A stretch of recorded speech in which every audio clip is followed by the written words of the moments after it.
Chapter 10 Electrochemical Reactions Section 10.3 Electrolysis. Electrolysis is simply the reversed process of electrochemical cells. In an electrochemical cell, the decrease of the Gibbs energy of the chemicals in the cell results in the output of electric work. In electrolysis, it's reversed. The input is electric work, and we can increase the Gibbs energy of the chemicals in the cell. Essentially, we use external electric potential to reverse electrochemical reaction. Here's an example.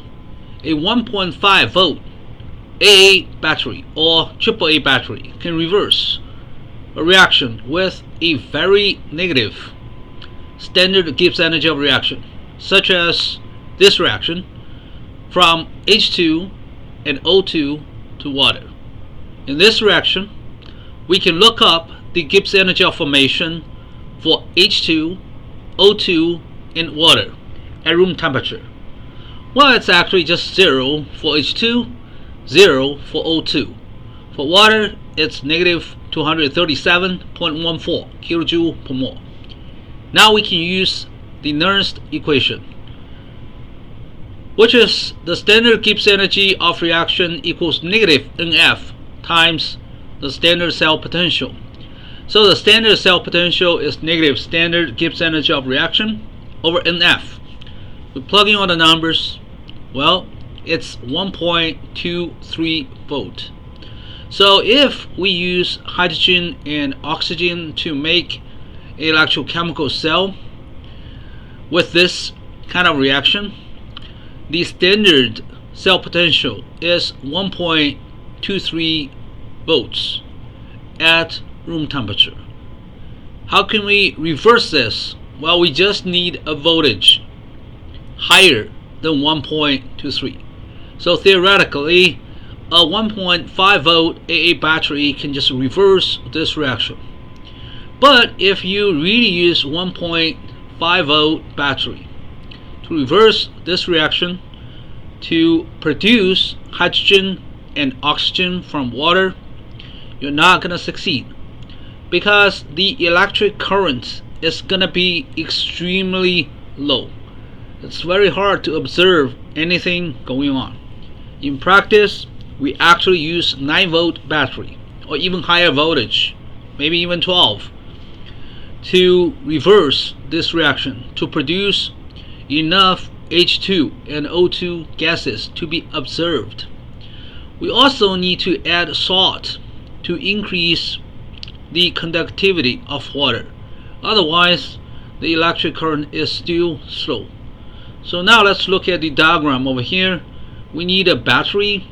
Well, theoretically, as long as the voltage is greater than 1.323 volt, we can reverse a standard cell, but it's very likely we need a higher voltage, such as 9 volt, to observe some gas bubbles or electric current. And now we use pencils as the electrodes because graphite is inert. You can replace graphite with platinum electrodes for better effects, but platinum electrodes are much more expensive than pencils. We can observe the production of hydrogen and oxygen from the two electrodes. So mostly hydronium can get electrons to form H2, and hydroxide can lose electrons to form O2. And we do need to add some salt in this beaker to increase the conductivity. We can also add a strong acid into this, such as nitric acid, that will also help increase the conductivity of water.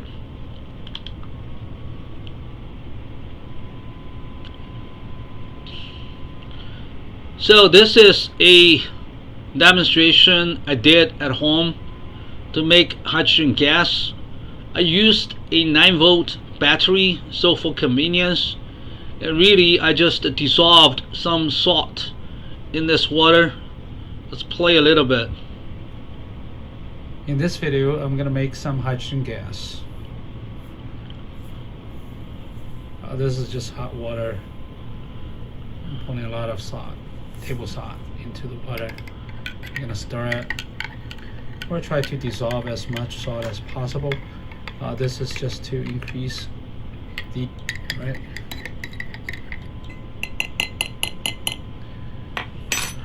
And then all we need is a 9-volt battery.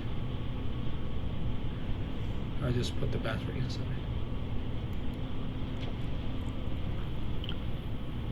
And then you can see gas is produced. The bubbles you see coming out of this electrode is the hydrogen gas. You may ask, what about the oxygen gas? Well, it's just because we have metal, for example, metal here and there. One metal is present in the water, so very likely metal hydroxide or oxide will be produced instead of O2. So really, metal is being oxidized. The oxidation number of the metal increases from 0 to a positive number. So it's not really this oxygen. So there are reasons for that. We need to compare the half cell potential for the oxidation of metal versus the oxidation of hydroxide, and see which reaction is easier to take place. Now let's look at this. The half cell reactions are over here. Water may gain electrons to produce H2 and hydroxide, and if metal is present in water, metal may react with hydroxide to form metal hydroxide and electrons. So over here we do produce electrons, and it involves the oxidation number increase of the metal. Another possible reaction is this: the metal may react with hydroxide to form metal oxide plus water and also produce 2 electrons. I'm writing these 2 equations assuming this metal is bivalent. What if the metal is trivalent, and then you can change this to 3 hydroxide, and this is going to be metal with 3 OH minus. And over here you can just change it to 3, and over here you have metal 2 oxygen 3, something like that. Of course you need to put a coefficient in the front. The other products are water and electrons.